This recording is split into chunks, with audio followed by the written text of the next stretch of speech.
Alright, welcome back everyone. Thank you for tuning in with my channel.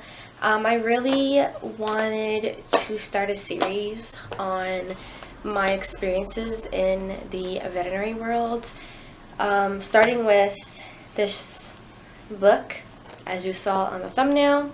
I think I mentioned it, but I started in 2016 as a vet tech, well, as a vet assistant, and then worked my way up to a vet tech. Basically, I'll give you a recap. Hold on. So the backstory is that I was hired as a receptionist. Well, I had my interview as a receptionist, and in the midst of our interview, she had asked me if I wanted to also train as an assistant, and I said, yes. Duh. And so I did reception work, CSR, client service rep, and an assistant position while I was there for a little over a year, or maybe under a year. While I was there, because I was learning so much, because it was my very first vet job, I decided to keep a book of some of the patients that I saw. ASMR. I just want to point this out there, to make a discretionary, whatever the most practices and in most medical settings, you need to get permission from the owner to post any pictures or basically make the medical history, whether it be dog or cat, human, public, you know? So, technically speaking, I shouldn't have done this. The only thing that saves my butt with this is that I don't have any client information in this at all. There's no phone numbers, there's no last names, it's just the pet's information, period. There's some information on what the owners decided to do with their pets, but again, there's no names, there's no any type of client information in here at all. So if you do decide to do something like this, just be very careful. I would talk to your manager first, and again, just ask people. A lot of people are okay with it. Just say, hey, can I take a picture of your pet? I'm gonna post it on my Instagram. 99% of people say yes. If they say no,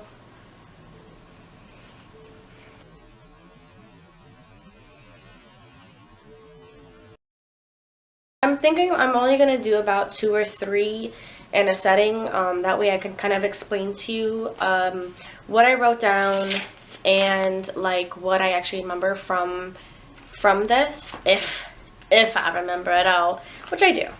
I don't know why I said that. I do. So yeah.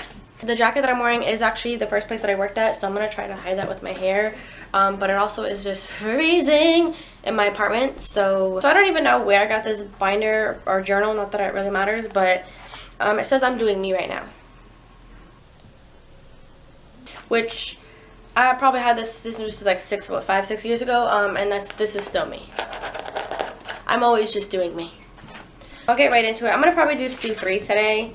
And then I also dated them pretty much, but you can see like these are very short, and I hope you can see that. And then at the at the end of this, they start getting more detailed and more that's not it. But this is I have a good chunk here basically of like things. But you see they get more detailed as I go because I'm learning more. I believe this was 2016. This says Tuesday, October 25th, and it says first day. So I know I didn't write this on my very first day of work, but I know like the week afterwards, I went back into the client's files and wrote down the information so that I could just keep it for reference. Obviously, here we are. So we have Monet, a calico female, 2 years, frequent urination. I don't know if it's a spayed female or not. I noticed in a lot of my earlier things, I never wrote down if they were fixed or not. Frequent urination, but only small amounts. Some crystals found, no blood, would not eat. And then I put a little T here, I think for treatment, and it said fluids injected, which is a funny way to say that because I don't know, it just is. And then it says testing P in parentheses learned. So I believe we probably did an in-house urine dipstick, which tests for the pH and I believe the glucose of the urine.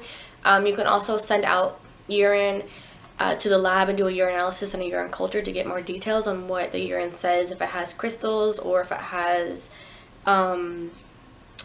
blood in it, or things of that nature. Basically, I don't remember obviously distinctly what this cat looked like, but it's a calico and she's a female, and her name is Monet. So I'm gonna assume she looks like this, and I got that picture off Google. Number 2, we have, his name is Snoopy. He's a Bichon, or Bichon Frise, or Fress, whatever you say, Bichon, and he's 17 years old. He's a male. Again, I don't know if he's neutered or not. It says, unable to walk, feeling loopy for a couple days, didn't want to do, so this is the treatment, I guess, said, didn't want to do treatment, left with pills and instructions to go to regular veterinarian. Hope for the best.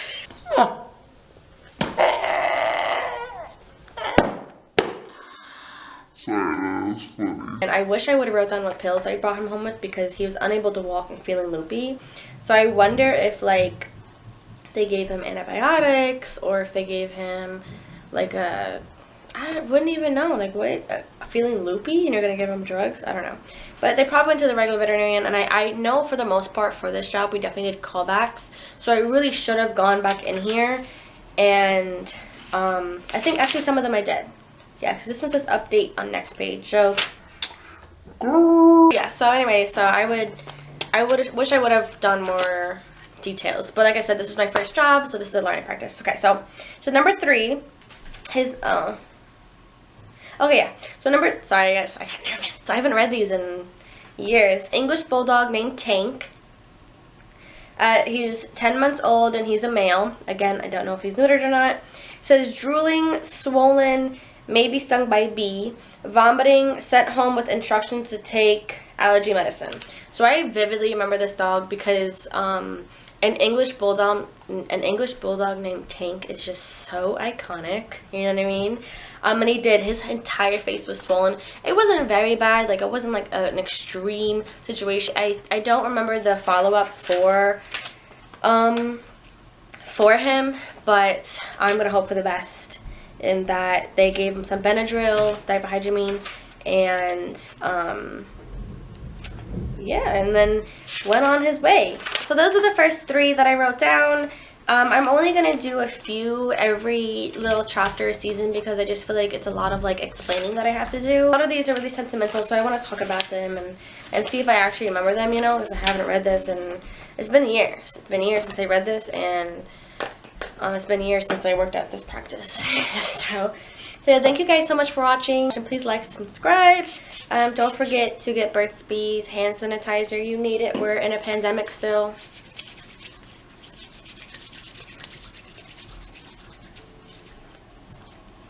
So yeah, please like and subscribe and hit the little notification bell. Leave a comment below if you like this series, if you want to see more, or if you have any questions. I'm going to put everything in the description box. Peace and blessings.